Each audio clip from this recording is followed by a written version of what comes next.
But the nuclear industry is very much a part of Saskatchewan's energy plans for the future. And Premier Brad Wall from Saskatchewan joins me now from just outside that conference, which of course is here in Ottawa. Premier, nice to see you. Welcome to Ottawa. Don, it's good to be back. So, just so we know what you're thinking about in terms of nuclear energy in Saskatchewan, what is your timetable, and what would you use it for electricity, or like most provinces, or what else? Well, we have a great stake in the nuclear industry in our country and around the world.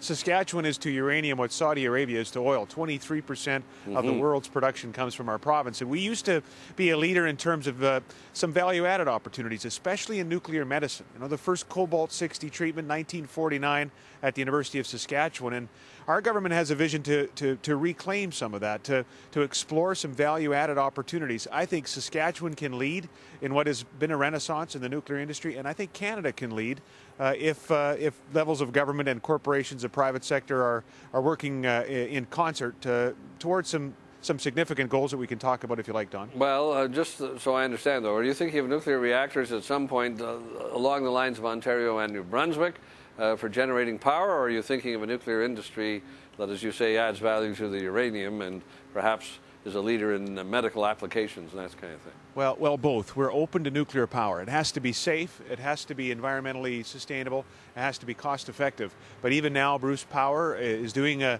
bit of a feasibility study, has done some preliminary work. Obviously, the public in Saskatchewan needs to be engaged as the consultation process continues, but we're looking at the option. We have 10% of Canada's emissions of CO2, Don, and only 3% of the population. So we've got to deal with the issue in a way that keeps our economic momentum continuing, and we still do have some momentum.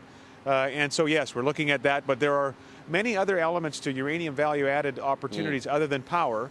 And, you know, part of my message here today, Don, was small reactor technology is an area where I think Canada could lead. We need distributed power in this big country. We need to perhaps use cleaner from a CO2 perspective, a different kind of energy to extract oil sands development in our country.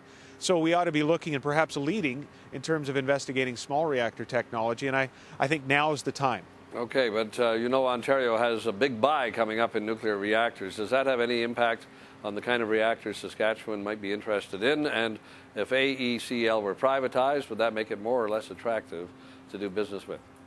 Well, it wouldn't really impact our plans at all. We've appointed a uranium development partnership now of industry and of scientists who are working on looking at all the opportunities that we would have, and whether AECL continues in exactly its current form or not isn't necessarily, none of our plans would be contingent on that. And the other thing I would say, Don, is that whatever decision Ontario makes, we still have this vision for Saskatchewan being a leader in the industry, and for certainly engaging some discussion around small reactor technology development in our country. And again, we're prepared to be a partner in that, to put forward some resources into the research and development into that. And you have the resources. You're still going to be in the black, I take it, in your budget, which is when? In March sometime? And even your wealthy neighbor, who you're quickly emulating, Alberta, is going to be in the red.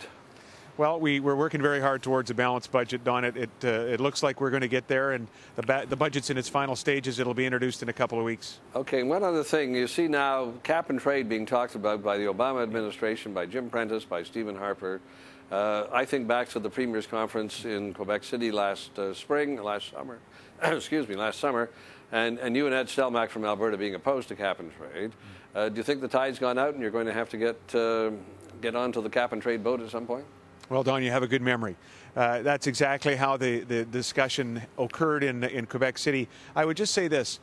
In principle, cap and trade we think can work in North America, and I made the point here again today at this conference, if there's not a fulsome and stringent requirement that the system is set up biased in favor of finding the technological solution. And what I mean by that, it can't simply be about moving emissions around on the balance sheets of companies. It's got to be about finding the answer. And for us, we believe part of the answer is carbon capture, part of the answer is renewables like solar, part of the answer we think might be nuclear. And we need to invest in those technologies. If the system that is proposed for North America, the cap and trade system, is biased in favor of generating that kind of investment in technology, directionally, that's something I think we would want to work with. Very interesting. Saskatchewan Premier Brad Wall, thanks for coming on the broadcast. Don, appreciate it.